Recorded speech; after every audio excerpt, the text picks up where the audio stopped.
Daniel's training in Babylon. In the 3rd year of the reign of Jehoiakim, king of Judah, Nebuchadnezzar, king of Babylon, came to Jerusalem and besieged it. And the Lord delivered Jehoiakim, king of Judah, into his hand, along with some of the articles from the temple of God. These he carried off to the temple of his God in Babylonia, and put in the treasures house of his God. Then the king ordered Ashpenaz, chief of his court officials, to bring in to the king's service some of the Israelites from the royal family and the nobility, young men without any physical defect, handsome and showing aptitude for every kind of learning, well informed, quick to understand, and qualified to serve in the king's palace. He was to teach them the language and the literature of the Babylonians. The king assigned them with a daily amount of food and wine from the king's table. They were to be trained for 3 years, and then after that they were to enter the king's service. Among those who were chosen were some from Judah: Daniel, Hananiah, Mishael, and Azariah. The chief officials gave them new names. To Daniel, the name Belteshazzar; to Hananiah, Sidrach; to Mishael, Meshach; and to Azariah, Abednego.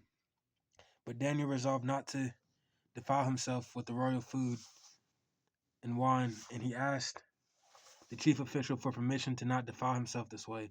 Now God had caused the official to show favor and compassion to Daniel, but the official told Daniel, "I'm afraid my lord the king, who has assigned your food and drink, why should he see you looking worse than the other young men your age? The king would then have my head because of you." Daniel then said to the guard, whom the chief official had appointed over Daniel, Hananiah, Mishael, and Azariah, "Please test your servants for 10 days. Give us nothing but vegetables to eat and water to drink. Then compare our appearance with that of young men who eat the royal food, and treat your servants in accordance with what you see." So he agreed to this and tested them for 10 days. At the end of the 10 days, they looked healthier and better nourished than any of the young men who ate the royal food. So the guard took away their food choice and the wine they were to drink, and gave them vegetables instead. These 4 young men God gave knowledge and understanding of all kinds of literature and learning, and Daniel could understand visions and dreams of all kinds. At the end of the times, at the end of the time set by the king to bring them into his service, the chief officials presented them to Nebuchadnezzar. The king talked with them, and he found none equal to Daniel, Hananiah, Mishael, and Azariah. So they entered the king's service. In every matter of wisdom and understanding about which the king questioned them, he found them 10 times better than all the magicians and enchanters in his whole kingdom. And Daniel remained there until the 1st year of King Cyrus. Nebuchadnezzar's dream. In the 2nd year of his reign, Nebuchadnezzar had dreams. His mind was troubled, and he could not sleep. So the king summoned the magicians, enchanters, sorcerers, and astrologers to tell him what he had dreamed.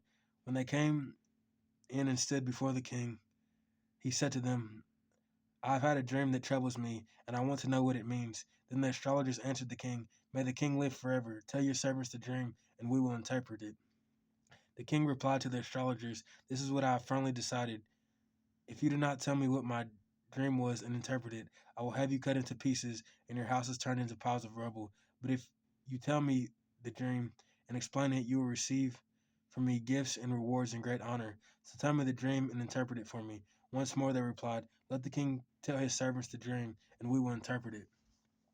Then the king answered, "I am certain that you are trying to gain time, because you realize that this time I have firmly decided. If you do not tell me the dream, there is only one penalty for you. You have conspired to tell me misleading. You have conspired to tell me misleading and wicked things, hoping the situation will change. So then tell me the dream, and I will know that you can interpret it for me." The astrologers answered the king, "There is no one on earth who can do what the king asks. No king, however great and mighty, has ever asked such thing of any magician or enchanter or astrologer. What the king asks is too difficult. No one can reveal it to the king except the gods, and they do not live among humans." This made the king so angry and furious that he ordered the execution of all the wise men of Babylon. So the decree was issued to put the wise men to death, and the men were sent to look for Daniel and his friends to put them to death. When Arioch, the commander of the king's guard, had gone out to put to death the wise men of Babylon, Daniel spoke to him with wisdom and tact. He asked the king's officer, "Why did the king issue such a harsh decree?" Arioch then explained the matter to Daniel. At this, Daniel went into the king and asked for time so he might interpret the dream for him. Then Daniel returned to his house and explained the matter to his friends Hananiah, Mishael, and Azariah. He urged them to plead for mercy from the God of heaven concerning this mystery, so that he and his friends might not be executed with the rest of the wise men of Babylon. During the night, the mystery was revealed to Daniel in a vision. Then Daniel praised the God of heaven and said, "Praise be to the name of God forever and ever. Wisdom and power are his. He changes times and seasons. He deposes kings and raises up others. He gives wisdom to the wise and knowledge to the discerning. He reveals deep and hidden things. He knows what lies in darkness, and light dwells with him. I thank and praise you, God of my ancestors. You have given me wisdom and power. You have made known to me what we asked of you. You have made known to us the dream of the king." Daniel interprets the dream. Then Daniel went to Arioch, whom the king had appointed to execute the wise men of Babylon, and said to him, "Do not execute the wise men of Babylon. Take me to the king, and I will interpret his dream for him." Then Arioch took Daniel to the king at once and said, "I have found a man among the exiles from Judah who can tell the king what his dream means." The king asked Daniel, also called Belshazzar, "Are you able to tell me what I saw in my dream and interpret it?" Daniel replied, "No wise man, enchanter, or magician, or diviner can explain to the king the mystery he has asked about. But there is a God in heaven who reveals mysteries. He has shown King Nebuchadnezzar what will happen in the days to come. Your dream and the visions that passed through your mind as you were lying in bed are these. As your majesty was lying there, your mind uttered to things to come, and the revealer of mysteries show you that what is going to happen. As for me, this mystery has been revealed to me, not because I have greater wisdom than anyone else alive, but so that your majesty may know the interpretation and that you may understand what went through your mind. Your majesty looked, and there before you stood a large statue, an enormous, dazzling statue, awesome in appearance. The head of the statue was made of pure gold, its chest and arms of silver, its belly and thighs of bronze, its legs of iron, its feet partly of iron and partly of baked clay. While you were watching, a rock was cut out, but not by human hands. It struck the statue on its feet of iron and clay and smashed them. Then the iron, the clay, the bronze, the silver, and the gold were all broken to pieces and became like chaff on a threshing floor in the summer. The wind swept them away without leaving a trace, but the rock struck the statue and became a huge mountain and filled the whole earth. This was the dream, and now we will interpret it to the king. Your majesty, you are the king of kings. The God of heaven has given you dominion and power and,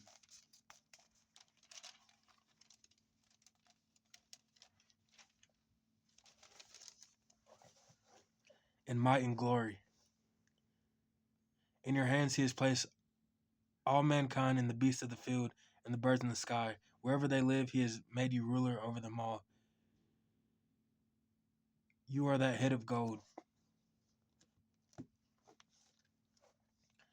After you, another kingdom will arise inferior to yours. Next, a third kingdom, one of bronze, will rule over the whole earth. Finally, there will be a fourth kingdom, strong as iron, for iron breaks and smashes everything. And as iron breaks things to pieces, so it will crush and break all the others. Just as you saw that the feet and toes were partly baked of clay and partly of iron. So this will be a divided kingdom. Yet it will have some strength of iron in it. Even as you saw iron mixed with clay, as toes are as the toes are partly iron and partly clay, so this kingdom will be partly strong and partly brittle. And just as you saw the iron mixed with baked clay, so the people will be a mixture and will not remain united any more than the iron mixes with clay. In the time of those kings, the God of heaven will set up a kingdom that will never be destroyed, nor will it be left to another people. It will crush all those kingdoms and bring them to an end. But itself, but it will itself endure forever. This is the meaning of the vision of the rock cut out of a mountain, but not by human hands, a rock that broke the iron, bronze, the clay, and the silver and gold to pieces. The great God has shown the king what will take place in the future. The dream is true, and its interpretation is trustworthy. Then King Nebuchadnezzar fell prostrate before Daniel and paid him honor and ordered that an offering and incense be presented to him. The king said to Daniel, "Surely your God is the God of gods and the Lord of kings and and a revealer of mysteries, for you were able to reveal this mystery." Then the king placed Daniel in a high position and lavished in many gifts on him. He made him ruler over the entire province of Babylon and placed him in charge of all the wise men. Moreover, at Daniel's request, the king appointed Shadrach, Meshach, and Abednego administrators over the province of Babylon, while Daniel himself remained at the royal court. The image of gold in the blazing furnace. King Nebuchadnezzar made an image of gold, 60 cubits high and 60 cubits wide, and it set up the plain of Dura in the province of Babylon. He then summoned satraps, prefects, governors, and advisors, treasurers, judges, magicians, and all the other provincial officials to come to the dedication of the image he had set up. So the satraps, prefects, governors, advisors, treasurers, judges, magistrates, and all the other provincial officials assembled for the dedication of the image that King Nebuchadnezzar had set up, and they stood before it. Then they then the herald loudly proclaimed, "Nations and peoples of every language, this is what you are commanded to do. As soon as you hear the sound of the horn, flute, zither, lyre, harp, pipe, and all kinds of music, you must fall down and worship the image of gold that King Nebuchadnezzar has set up. Whoever does not fall down and worship will immediately be thrown into a blazing furnace." Therefore, as soon as they heard the sound of the horn, flute, zither, lyre, harp, and all kinds of music, all the nations and peoples of every language fell down and worshipped the image of gold that King Nebuchadnezzar had set up. At this time, some astrologers came forward and denounced the Jews. They said to King Nebuchadnezzar, "May the king live forever. Your majesty has issued a decree that everyone who hears the sound of the horn, flute, zither, harp, lyre, pipe, and all kinds of music must fall down and worship the image of gold. And whoever does not fall down and worship will be thrown into a blazing furnace. But there are some Jews whom you have set over the affairs of the province of Babylon, Shadrach, Meshach, and Abednego, who pay no attention to you, your majesty. They neither serve your gods nor worship the image of gold you have set up." Furious with rage, Nebuchadnezzar summoned Shadrach, Meshach, and Abednego. So these men were brought before the king, and Nebuchadnezzar said to them, "Is it true, Shadrach, Meshach, and Abednego, that you do not serve my gods or worship the images of gold I have set up? Now when you hear the sound of the horn, flute, zither, lyre, harp, pipe, and all kinds of music, if you are ready to fall down and worship the image I made, very good. But if you do not worship it, you will be thrown immediately into a blazing furnace. And what God will be able to rescue you from my hand?" Shadrach, Meshach, and Abednego replied to him, "King Nebuchadnezzar, we do not need to defend ourselves before you in this matter. If we are thrown into the blazing furnace, the God we serve is able to deliver us from it, and he will deliver us from your majesty's hand. But even if he does not, we want you to know, your majesty, that we will not serve your gods or worship the image of gold you have set up." Then Nebuchadnezzar was furious with Shadrach, Meshach, and Abednego, and his attitude toward them changed. He ordered the furnace heated 7 times hotter than usual and commanded some of the strongest soldiers in his army to tie up Shadrach, Meshach, and Abednego and throw them into the blazing furnace. So these men, wearing their robes, trousers, and turbans, and other clothes, were bound and thrown into the blazing furnace. The king's command was so urgent that the furnace was so hot that the flames of the fire killed the soldiers who took up Shadrach, Meshach, and Abednego. And these 3 men, firmly tied, fell into the blazing furnace. Then King Nebuchadnezzar leaped to his feet in amazement and asked his advisors, "Weren't there 3 men that we tied up and threw into the fire? They replied, Certain. They replied, Certainly, Your Majesty.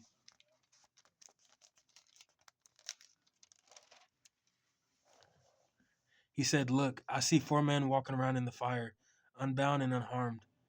The fourth looks like the son of the gods. Nebuchadnezzar then approached the opening of the blazing furnace and shouted, Shadrach, Meshach, and Abednego, servants of the Most High God, come out, come here. So Shadrach, Meshach, and Abednego came out of the fire, and the satraps, prefects, governors, and royal advisors crowded around them. They saw that the fire had not harmed their bodies, nor was a hair of their heads sign.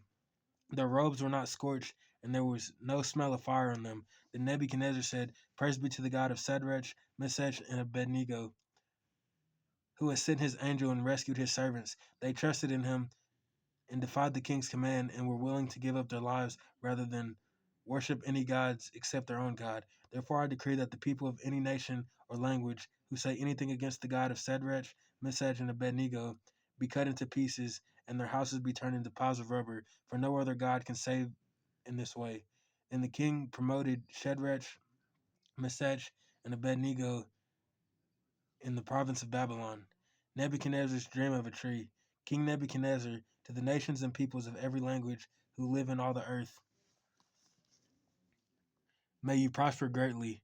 It is my pleasure to tell you about the miraculous signs and wonders that the Most High God has performed for me. How great are his signs, how mighty his wonders. His kingdom is an eternal kingdom. His dominion endures from generation to generation.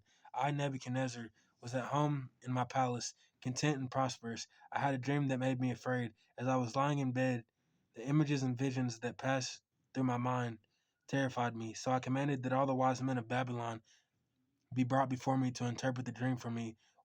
When the magicians, enchanters, astrologers, and diviners came, I told them the dream, but they could not interpret it for me. Finally, Daniel came into my presence, and I told him the dream. He is called Belteshazzar at the time of my God, and the spirit of the holy gods is in him. I said, Belteshazzar, chief of the magicians, I know that the spirit of the holy God is in you, and no mystery is too difficult for you. Here is my dream, interpret it for me. These are the visions I saw while lying in bed. I looked, and there before me stood a tree in the middle of the land. Its height was enormous. The tree grew large and strong, and its top touched the sky. It was visible to the ends of the earth. Its leaves were beautiful, its fruit abundant, and on it was food for all. Under it, the wild animals found shelter, and birds lived in its branches. From it, every creature was fed.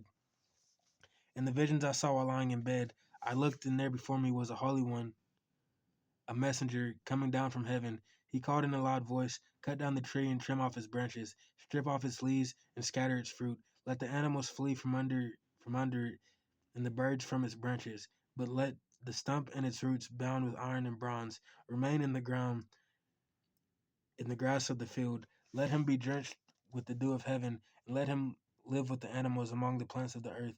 Let his mind be changed from that of a man, and let him be given to the mind of an animal, till 7 times pass by for him. The decision is announced by messengers. The holy ones declare the verdict, so that the living may know that the Most High is sovereign over all kingdoms on earth, and gives them to anyone he wishes, and sets over them the lowest, the lowliest of people. This is the dream that I, King Nebuchadnezzar, had. Now, but Telshazzar, tell me what it means, for none of the wise men in my kingdom can interpret it for me, but you can, because the spirit of the holy God is in you. Daniel interprets the dream. Then Daniel, also called Belteshazzar, was greatly perplexed for a time, and his thoughts terrified him. So the king said, Belteshazzar, do not let the dream or its meaning alarm you. Belteshazzar answered, My lord, if only the dream applied to your enemies and its meaning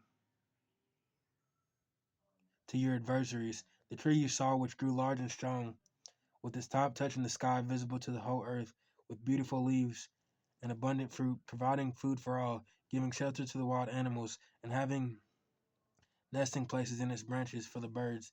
Your Majesty, you are that tree. You have become great and strong. Your greatness has grown until it reaches the sky, and your dominion extends to distant parts of the earth.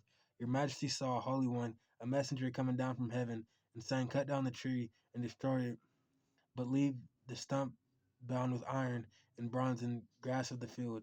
While its roots remain in the ground, let him be drenched with the dew of heaven. Let him live with the wild animals until 7 times pass by for him.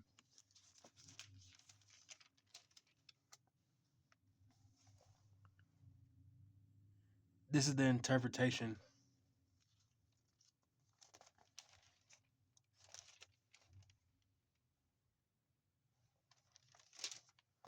This is the interpretation, Your Majesty, and this is the decree that the Most High has issued against my lord the king. You will be driven away from the people and will live with the wild animals. You will eat grass like the ox and be drenched with the dew of heaven.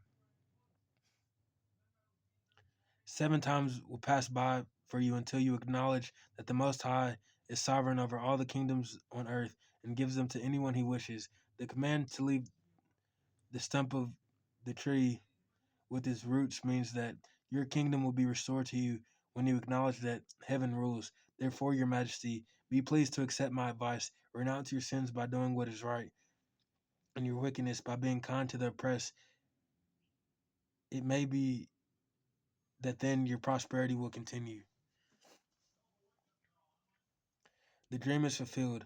All that all this happened to King Nebuchadnezzar. 12 months later, as the king was walking on the roof of the royal palace of Babylon, he said, it is not this the great Babylon I have built as the royal residence by my mighty power and for my glory of my majesty? Even as the words were on his lips, a voice came from heaven. This is what is decreed from you, King Nebuchadnezzar. Your royal authority has been taken from you. You will be driven away from people and will live with the wild animals, and you will eat grass like the ox.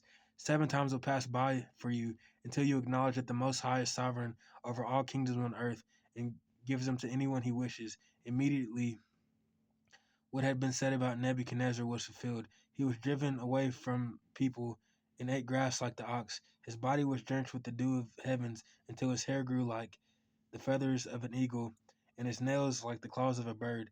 At, at the end of that time, I, Nebuchadnezzar, raised my eyes towards heaven, and my sanity was restored. Then I praised the Most High. I honored and glorified him who lives forever. His dominion is an eternal dominion. His kingdom endures from generation to generation. All the peoples of the earth are regarded as nothing. He does as he pleases. With the powers of heaven and the peoples of the earth, no one can hold back his hand or say to him, what have you done? At the same time that my sanity was restored, my honor and splendor were returned to me for the glory of my kingdom. My advisors and nobles sought me out, and I was restored to my throne and became even greater than before. Now I, Nebuchadnezzar, praise and, praise and exalt and glorify the King of heaven, because everything he does is right, and all his ways are just, and those who walk in pride he is able to humble. The writing on the wall. King Belshazzar gave a great banquet for 1,000 of his nobles and drank wine with them. While Belshazzar was drinking his wine, he gave orders to bring in the gold and silver goblets that of Nebuchadnezzar his father had taken from the temple in Jerusalem, so that the king and his nobles, his wives and his concubines might drink from them. They brought in the gold goblets that had been taken from the temple of God in Jerusalem, and the king of his nobles, his wives, and his concubines drank from them. As they drank the wine, they praised the gods of gold and silver, of bronze, iron, wood, and stone. Suddenly the fingers of a human hand appeared and wrote on the plaster of the wall near the lampstand in the royal palace. The king watched the hand as it wrote. His face turned pale, and he was so frightened that his legs became weak and his knees were knocking. The king summoned the enchanters, astrologers, diviners, and he said to these wise men of Babylon, whoever reads this writing and tells me what it means will be clothed in purple and have a gold chain placed around his neck. He will be made the third highest ruler in the kingdom. And all the king's wise men came in, and they could not read the writing or tell the king what it meant. So King Belshazzar became even more terrified, and his face grew more pale. His nobles were baffled. The queen, hearing the voices of the king and his nobles, came into the banquet hall. May the king live forever, she said. Don't be alarmed. Don't look so pale. There is a man in your kingdom who has the spirit of the holy gods in him. In the time of your father, he was found to have insight and intelligence and wisdom like that of the gods. Your father, King Nebuchadnezzar, appointed him chief of the magicians, enchanters, astrologers, and diviners. He did this because Daniel, whom king called Belteshazzar, was found to have a keen mind and knowledge and understanding, and also the ability to interpret dreams, explain riddles, and solve difficult problems. Call for Daniel, and he will tell you what the writing means. So Daniel was brought before the king, and the king said to him, Are you Daniel, the one of the exiles my father the king brought from Judah? I've heard that the spirit of the gods is in you, and that you have insight, intelligence, and understanding, and outstanding wisdom.